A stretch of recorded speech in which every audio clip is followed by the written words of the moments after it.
So, I have a question for you. How can it be true that research shows that married people live healthier, happier lives? And then there's also research that shows that married men are the healthiest and happiest, and married women are the least happiest. Well, that's what I'm going to be talking about today. I'm Leslie Dories, your marriage coach and the creator of the Hero Husband Project and founder of Foundations Coaching.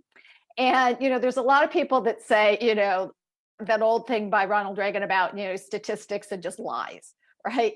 So really what we're talking about here is the health and happiness in your relationship.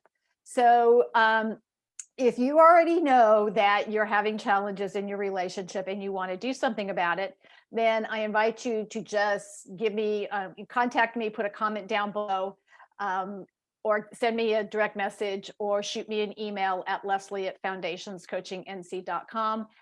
In touch with you. But this idea, I'm sure you've heard the stories about people who've been married for a long time, and we've had it with COVID. Both people get COVID, they're in separate rooms, they're in separate places, and they die within minutes of each other, right?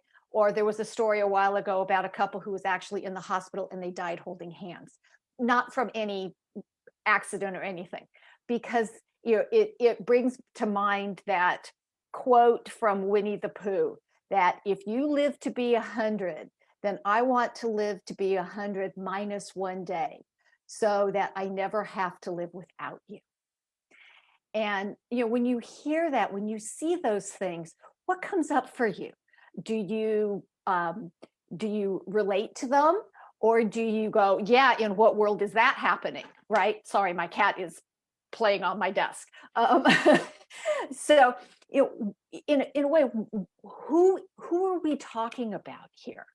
And what we're really talking about is the people who get the benefits from being married, and there are a lot of them. There is reduction in depression. There's reduction in heart disease. There's reduction in loneliness. The study that I've seen was that at any given time, a happily married person has a 49% less risk of dying. That's huge, right? And it's funny. My husband and I have been together for almost 36 years. We're coming up our 35th wedding anniversary, and we've been together for a long time, and we don't necessarily think of things all rockets and flowers and fireworks.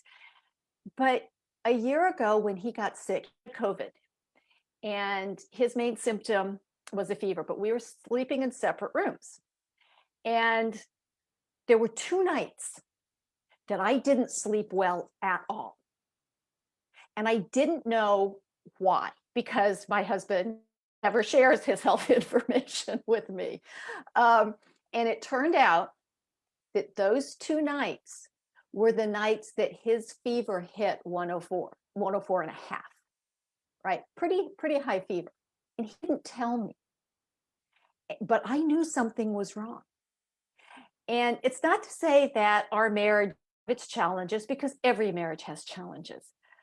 But the difference is we actually like each other. We get along really well. And for a lot of people who are married, those women who report being unhappy in their marriages, why? What is going on, right?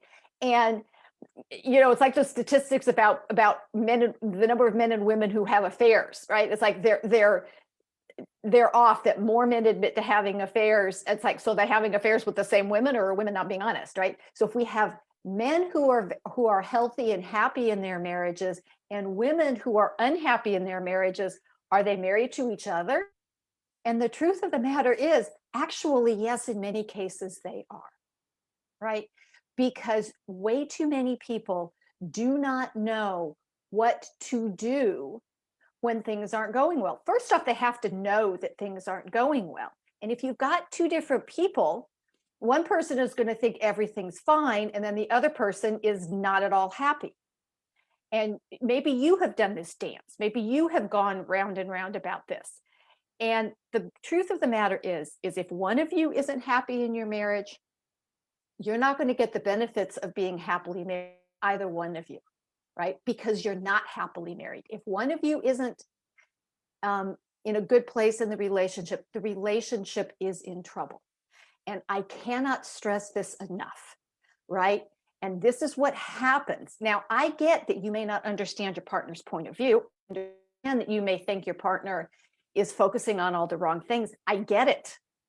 But the fact of the matter is, your partner is focusing on those things, which means that your marriage is in trouble. And it doesn't have to stay that way, right? You can get the benefits, all of the benefits, physiological and emotional benefits of being in a good relationship, but you can't do that if you're settling. And I don't care which partner you are. I don't care if you're the wife. I don't care if you're the husband. If you are taking action to make sure that your partner and your marriage is the best that it can be, then it's problematic, right? And I get that most people do not, they might know something's wrong. They don't necessarily know what to do about it, or they're afraid to do something about it because it's better the devil you know than to stir up the waters and have the outcome not be okay. But the truth of the matter is, the outcome is, if you don't do that, the outcome isn't going to be okay. And you don't have to do it alone. There's lots of information out there. And again, information alone is not going to change things. You're going to have to take action. And the best way to take action is with somebody guiding you through it, right? If you play golf and have ever gone to a golf pro to fix your swing, right? If you've ever had a mentor in your business, right? It's the same thing. You're going to somebody who knows what works and can guide you to it, right? Because when we get married, we want to be that couple who dies within minutes or days of each other, right? We don't, and please don't misunderstand me. I'm not saying that if your partner died and you don't die within minutes, you didn't have a good relationship. That's not what I'm talking about. Please don't take that away. But this is something that, you have the ability that if you have a good relationship with your spouse, it will protect you. It will protect your health. It has a lot of benefits. And so my question to you is, are you gaining the benefits of being in a relationship? And are both of you gaining those benefits? Because it doesn't work if it's only one of you, right? And so if you found this helpful, or if you could relate to it and want to be able to have this relationship that will serve as an emotional and physical protector, then I do invite you to get in touch with me and take advantage of a discovery session so we can find out what's going on and what works. You can put a comment down below. You can direct message me, or you can actually send me an email at Lesli, Lesli, at foundationscoachingnc.com. That's Lesli at foundationscoachingnc.com. So hopefully you are benefiting from a wonderful, healthy relationship. And hopefully you'll also keep listening. And until next week, stay loving.